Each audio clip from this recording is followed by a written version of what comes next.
Siapa sangka bayi kecil yang ditemukan di tepi pantai membawa rahasia besar? Sebuah kisah penuh misteri dan keajaiban dari kehidupan seorang nelayan tua. Bagaimana akhir dari kisah ini?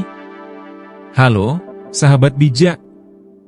Selamat datang di Kisah Bijakku, tempat di mana cerita-cerita penuh makna dan inspirasi hadir untuk menemani hari Anda. Kali ini, kami akan membawakan sebuah kisah yang menyentuh hati dan penuh keajaiban tentang seorang nelayan tua dan rahasia besar yang tersembunyi di laut. Yuk, simak kisahnya sampai selesai. Di sebuah desa kecil yang terletak di pinggir laut, hiduplah seorang nelayan tua bernama Pak Karim.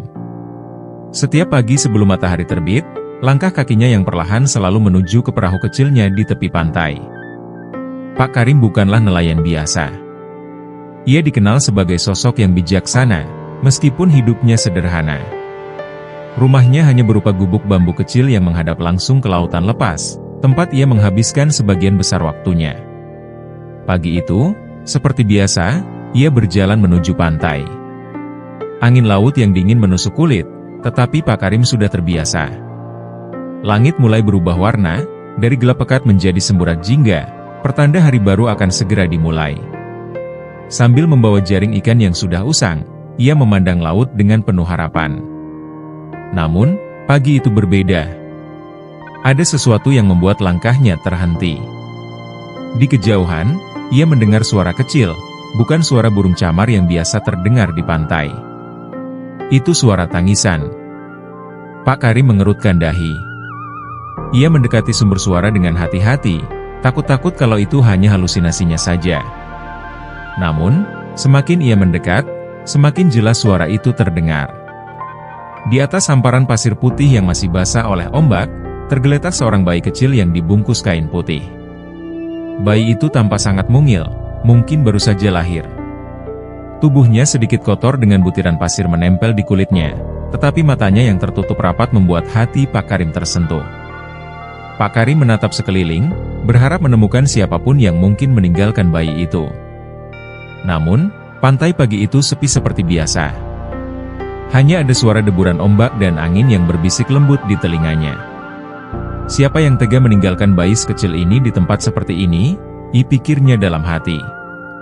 Ia berjongkok, mendekati bayi itu dengan perlahan. Tangannya yang kasar akibat bertahun-tahun bekerja menangkap ikan mencoba menyentuh kain yang membungkus tubuh si kecil. "Nak, kamu dari mana?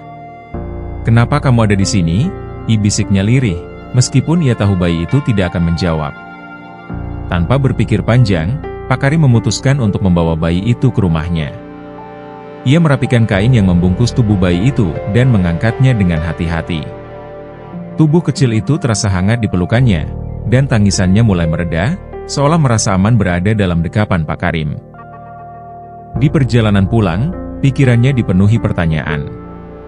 Bagaimana mungkin seorang bayi bisa berada di tepi pantai tanpa ada jejak orang dewasa di sekitarnya? Siapa orang tua bayi ini? Dan yang paling penting, apa yang harus ia lakukan sekarang? Sampai di rumah, Pak Karim meletakkan bayi itu di atas tikar yang ia gunakan untuk tidur. Ia mencari kain bersih untuk mengganti selimut bayi itu, lalu merebus air untuk memandikannya. "Aku bukan orang kaya, Nak," gumamnya sambil mengusap kepala bayi itu. "Tapi aku akan merawatmu sebaik mungkin." Hari itu menjadi awal yang baru dalam hidup Pak Karim. Bayi itu diberi nama Laras, nama yang menurut Pak Karim membawa kedamaian. Meskipun ia tidak tahu dari mana asal bayi itu, ia merasa bahwa kehadiran Laras adalah berkah dalam hidupnya yang sepi. Kisah penemuan bayi di pantai mulai menyebar di desa kecil itu. Tetangga-tetangga Pak Karim datang untuk melihat bayi tersebut. Mereka penasaran sekaligus prihatin. Namun, tidak ada satupun dari mereka yang tahu atau mendengar cerita tentang seorang wanita yang kehilangan bayinya. Laras benar-benar seperti datang dari dunia lain, ditemani oleh deburan ombak dan hembusan angin laut. Pak Karim pun menerima takdir itu dengan hati lapang. Ia merawat Laras dengan penuh kasih sayang, seperti seorang ayah kepada anak kandungnya sendiri. Setiap hari, ia berusaha memberikan yang terbaik, meskipun kehidupannya tidak mudah. Dan disinilah kisah luar biasa itu dimulai, di sebuah pantai yang sunyi, di tengah dunia yang penuh misteri. Laras tumbuh menjadi anak yang luar biasa di bawah asuhan Pak Karim. Meski hidup mereka sederhana, kasih sayang Pak Karim tidak pernah kekurangan. Setiap pagi, ia mengajak Laras ke pantai. Gadis kecil itu tampaknya memiliki hubungan khusus dengan laut. Bahkan sebelum ia bisa berjalan, Pak Karim sering melihatnya tertawa gembira ketika mendengar deburan ombak atau melihat ikan melompat di air. Namun, ada sesuatu yang berbeda tentang Laras, sesuatu yang bahkan Pak Karim tidak bisa sepenuhnya pahami. Sejak usia dini, Laras menunjukkan ketertarikan yang luar biasa terhadap laut. Jika anak-anak lain lebih suka bermain di darat, Laras hampir selalu meminta untuk bermain di tepi air. Kadang-kadang ia bahkan duduk diam di atas batu karang, memandangi cakrawala seperti sedang menunggu sesuatu. Tetangga di desa mulai memperhatikan hal ini. "Pak Karim, anakmu itu lain daripada yang lain," ujar Bu Sumi, salah satu tetangga terdekat mereka, pada suatu hari. "Dia seperti punya dunia sendiri di laut." Pak Karim hanya tersenyum menanggapi komentar itu. Ia tidak ingin berpikir yang aneh-aneh tentang Laras. Baginya, Laras adalah berkah, anak yang diberi Tuhan untuk mengisi kekosongan dalam hidupnya. Namun, di dalam hatinya, ia tahu bahwa komentar Bu Sumi bukan tanpa alasan.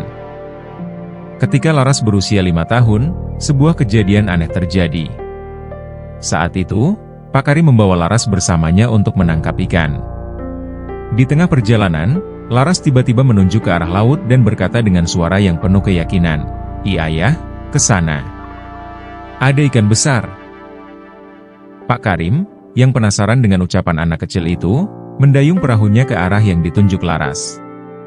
Dan benar saja, di sana terdapat sekumpulan ikan besar yang berkumpul, seolah-olah menunggu untuk ditangkap. Bagi Pak Karim, ini adalah hal yang luar biasa. Namun, hal itu juga membuatnya bertanya-tanya, dari mana Laras bisa tahu? Semakin Laras tumbuh, semakin banyak hal aneh yang terjadi. Ikan-ikan selalu mendekatinya setiap kali ia bermain di laut.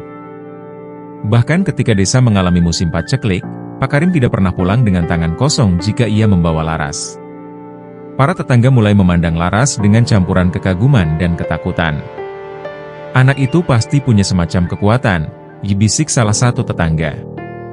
"Tidak mungkin ikan-ikan itu datang begitu saja."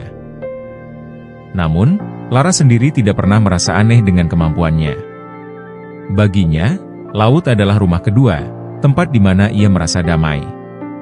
Kadang-kadang, ia merasa ada sesuatu yang memanggilnya dari dalam laut, sesuatu yang tidak bisa ia jelaskan. Ketika Laras berusia 10 tahun, ia mulai bermimpi tentang seorang wanita cantik yang menyanyi dengan suara merdu. Dalam mimpinya, wanita itu selalu berada di dalam air, dengan rambut panjang yang tergerai seperti aliran ombak. Laras tidak pernah menceritakan mimpinya kepada siapapun, tetapi ia merasa bahwa wanita itu memiliki hubungan khusus dengannya. "Mungkin dia ibuku," pikir Laras dalam hati. Pak Karim mulai menyadari bahwa Laras sering melamun. Ia duduk di tepi pantai lebih lama dari biasanya, dan kadang-kadang, ia berbicara sendiri seolah-olah sedang berbicara dengan seseorang yang tak terlihat. "Laras, apa kamu baik-baik saja?" ditanya Pak Karim pada suatu hari. Laras hanya tersenyum kecil. "Aku baik-baik saja, Ayah. Laut ini, aku merasa seperti mengenalnya sejak lama." Jawaban itu membuat hati Pak Karim sedikit berat.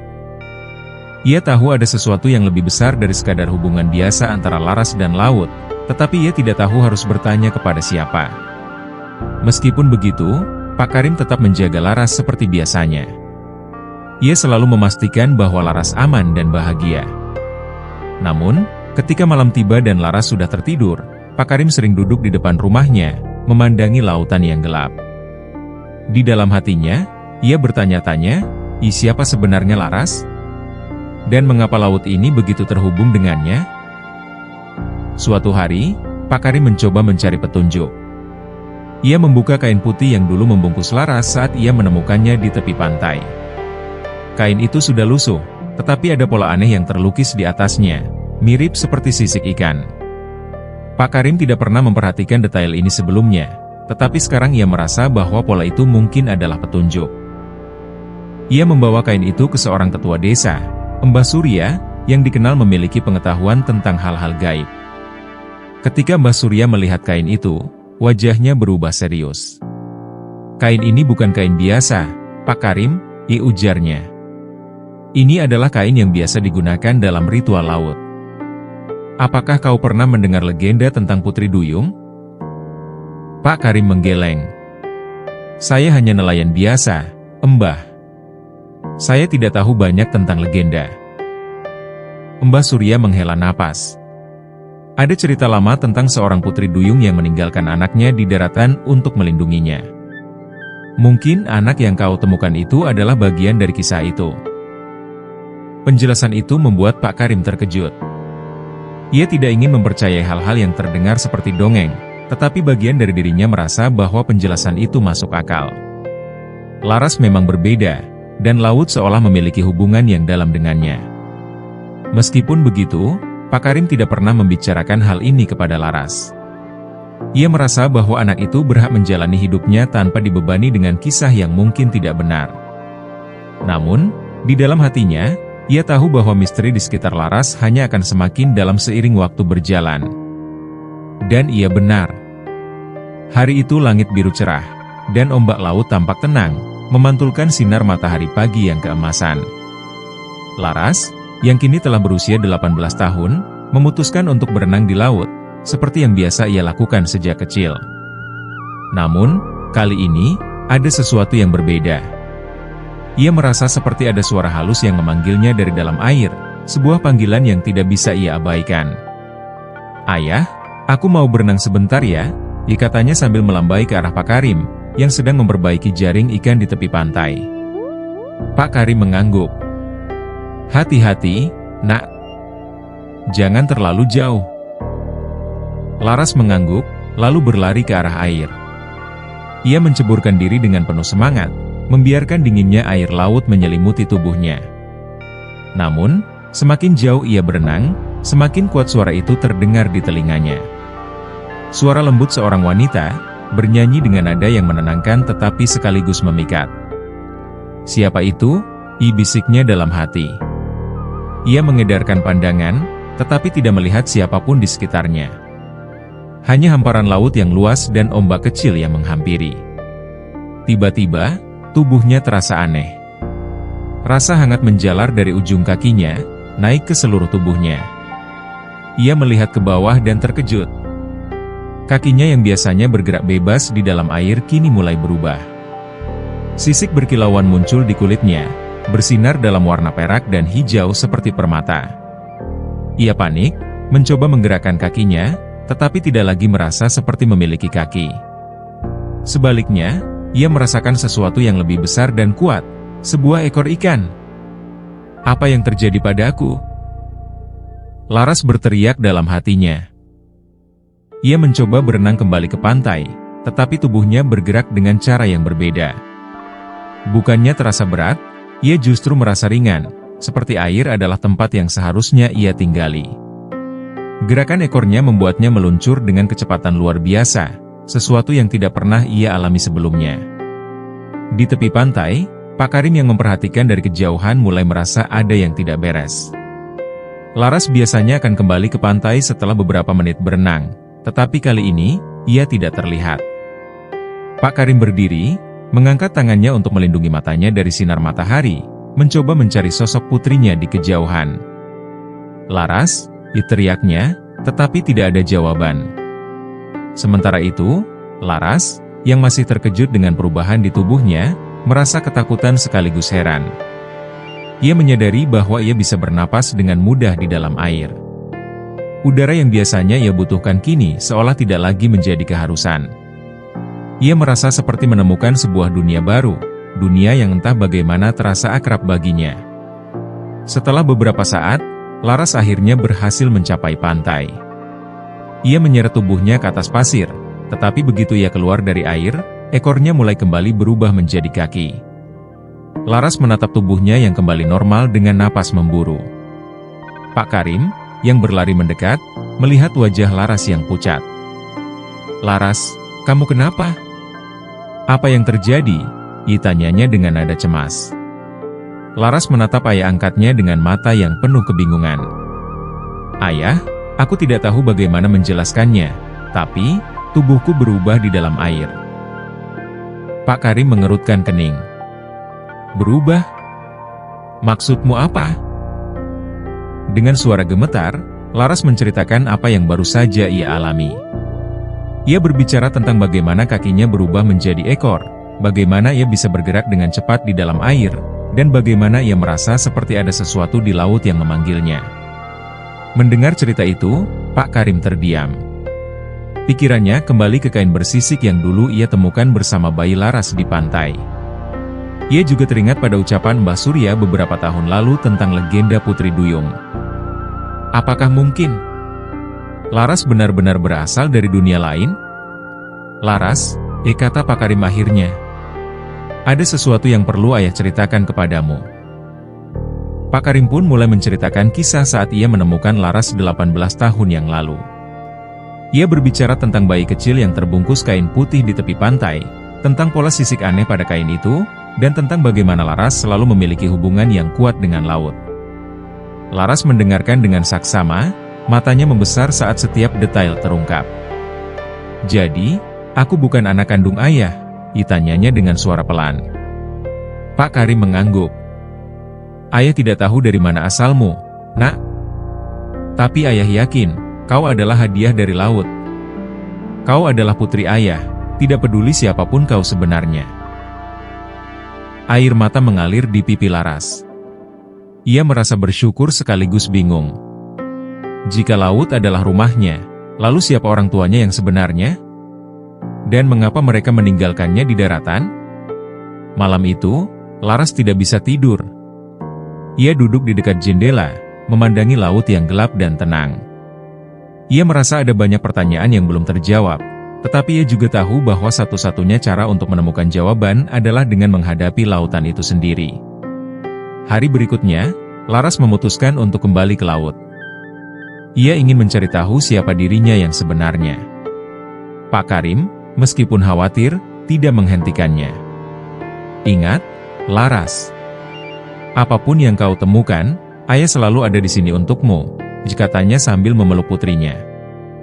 Dengan keberanian yang baru, Laras melangkah ke air.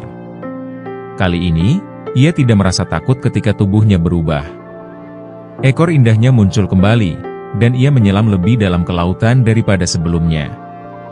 Di kedalaman laut, Laras menemukan sesuatu yang mengejutkan, sebuah istana megah yang terbuat dari karang dan mutiara.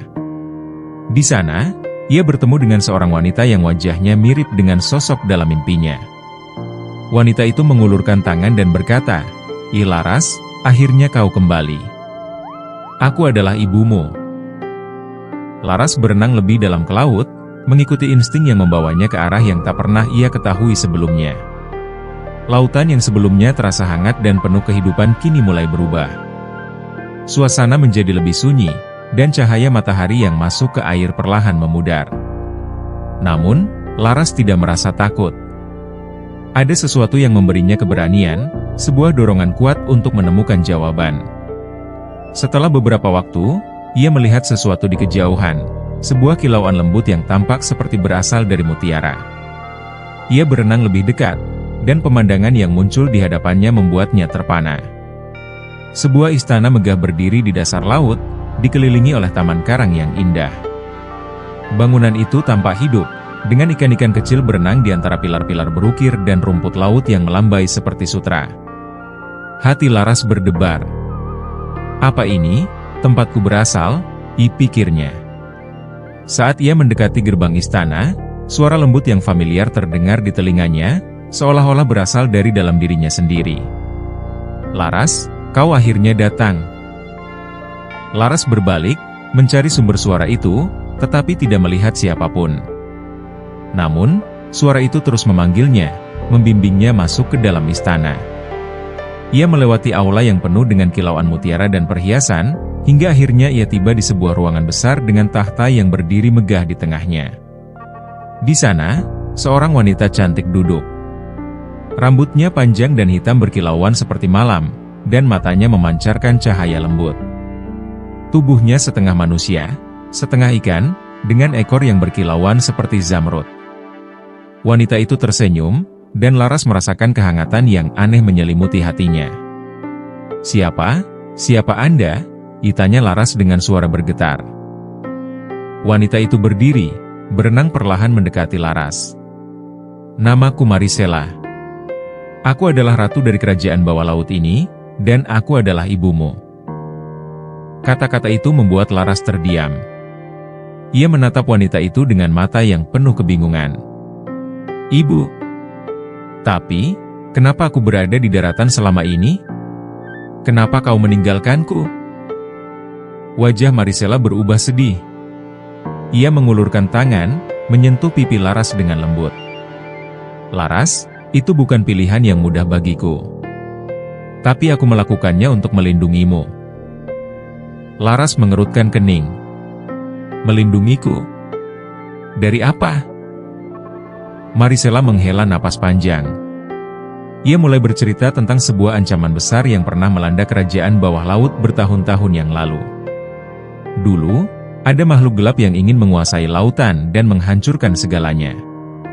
Ia tahu bahwa kau, sebagai pewaris kerajaan ini, adalah ancaman terbesar baginya. Aku tidak punya pilihan selain menyembunyikanmu di daratan, jauh dari jangkauannya. Laras mendengarkan dengan saksama, tetapi hatinya masih dipenuhi pertanyaan. "Tapi kenapa sekarang?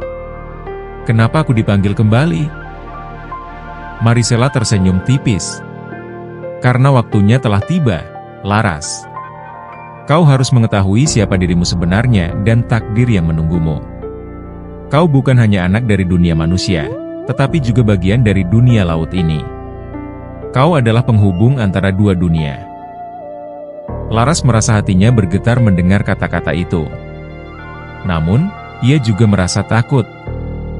"Tapi aku tidak tahu apa-apa tentang dunia ini. Bagaimana aku bisa menjalankan takdirku?" Marisela memegang tangan Laras. "Kau tidak sendiri, nak. Aku akan membimbingmu.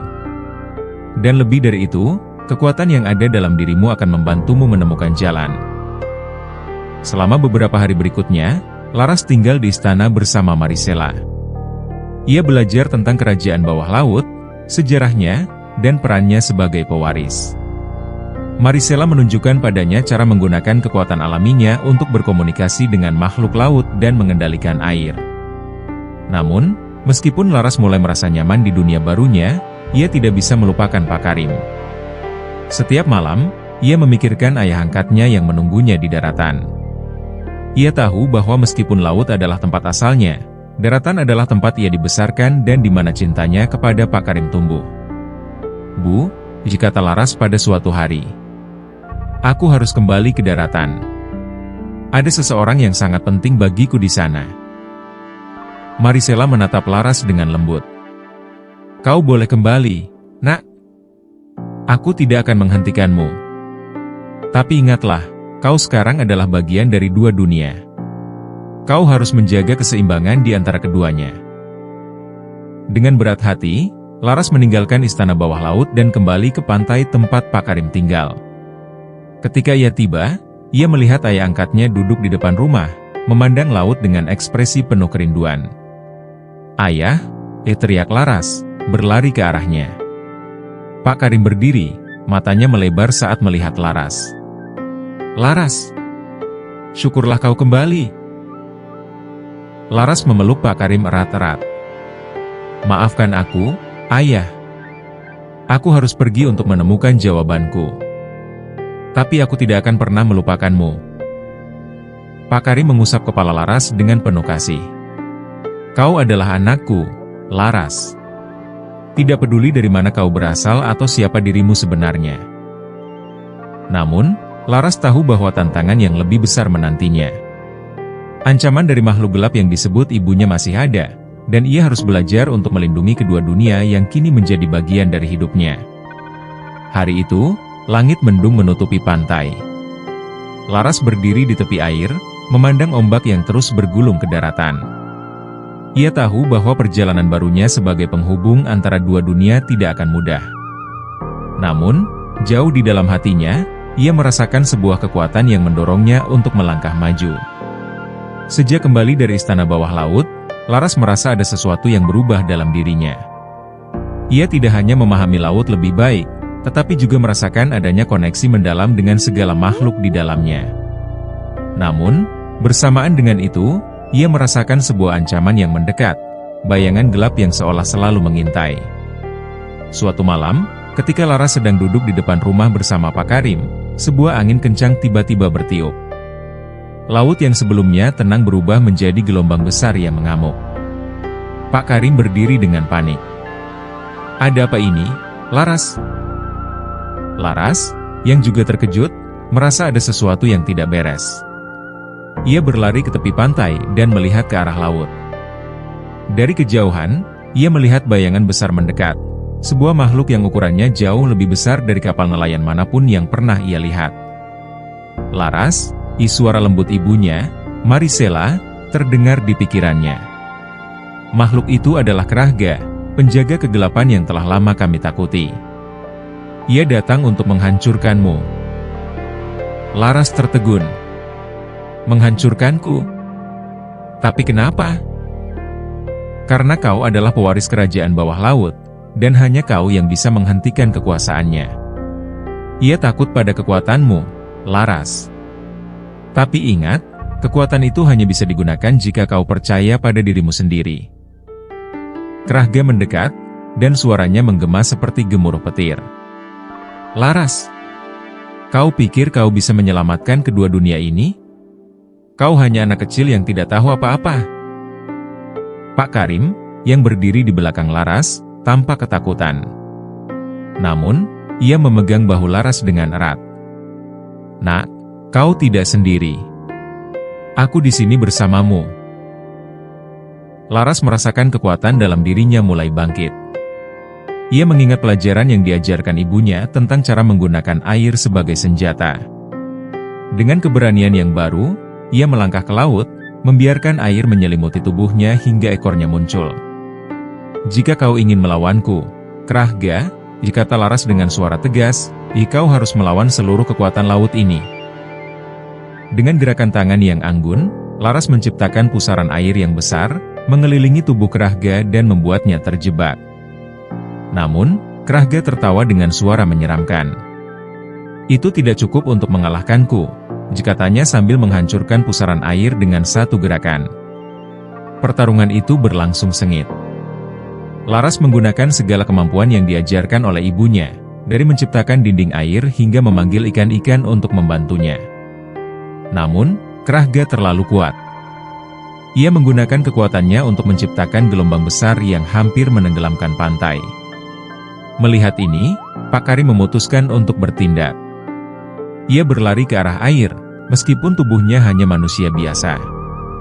"Laras, kau tidak bisa menyerah. Ingat, kau memiliki hati yang kuat. Itu kekuatanmu yang sebenarnya." Kata-kata Pak Karim membangkitkan semangat Laras.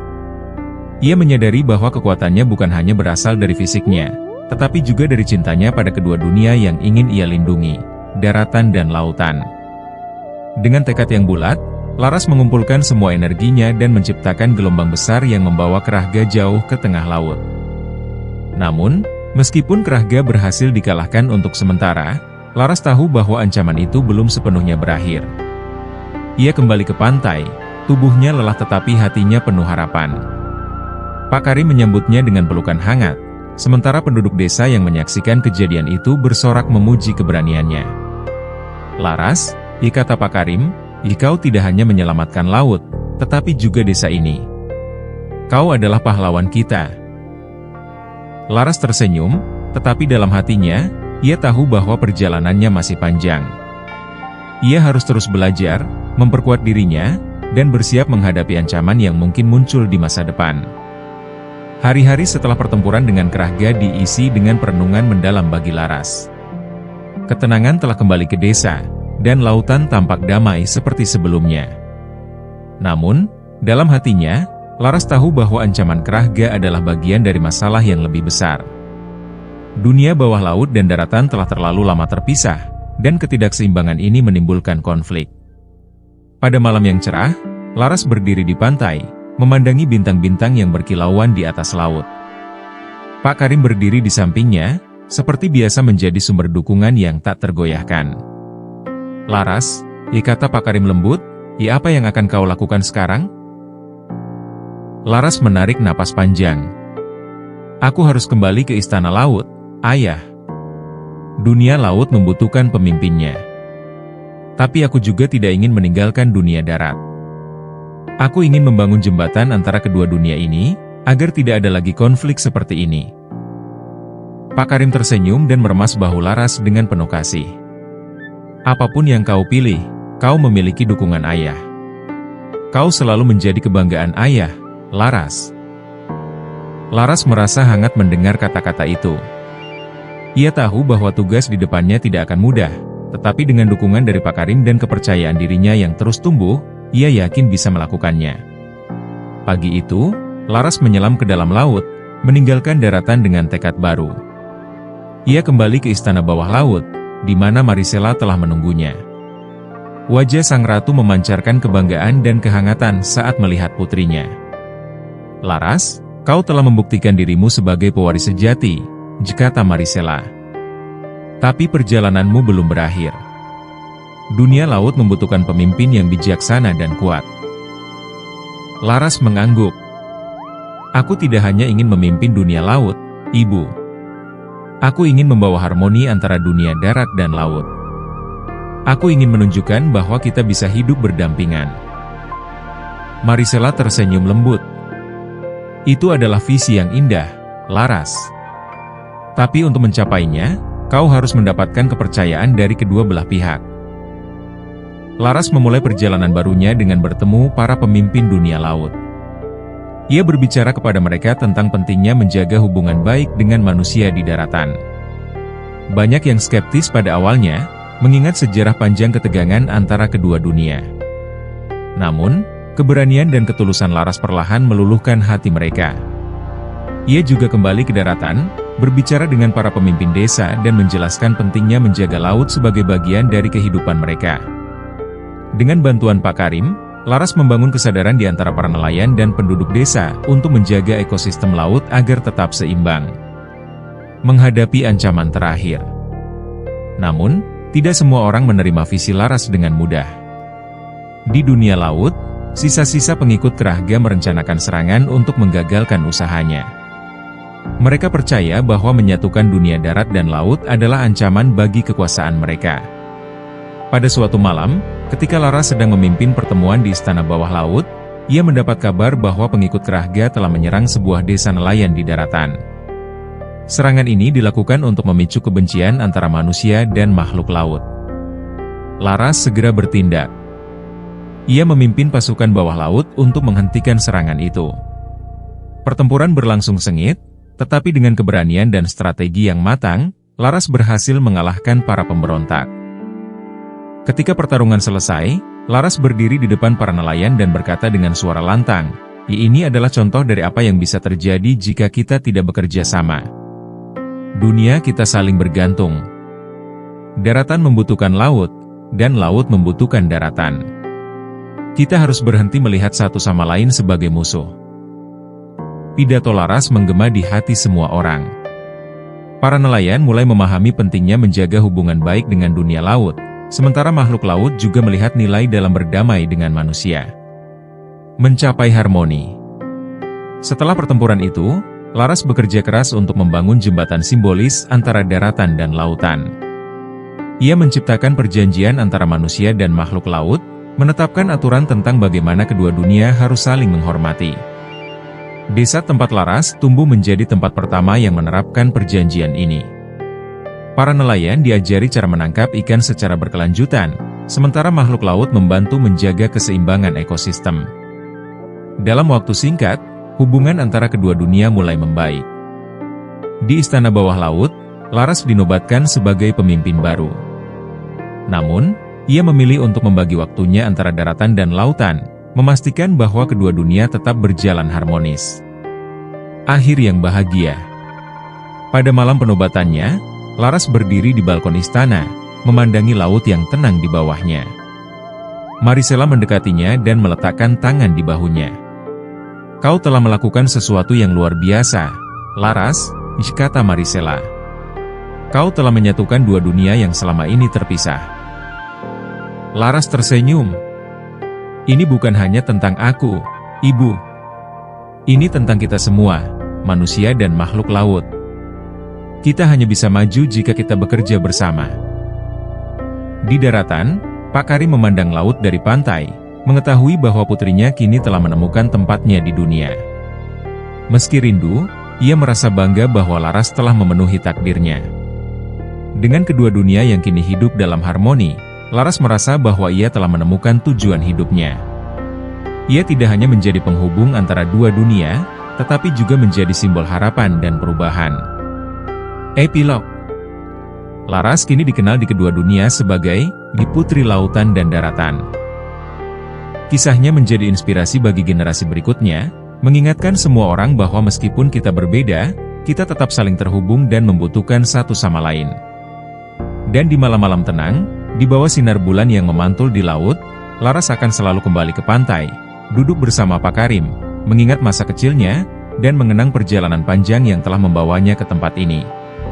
Itulah akhir yang utuh dari kisah Laras, seorang anak yang ditemukan di tepi pantai, yang tumbuh menjadi jembatan antara dua dunia, membawa kedamaian dan harmoni bagi semua.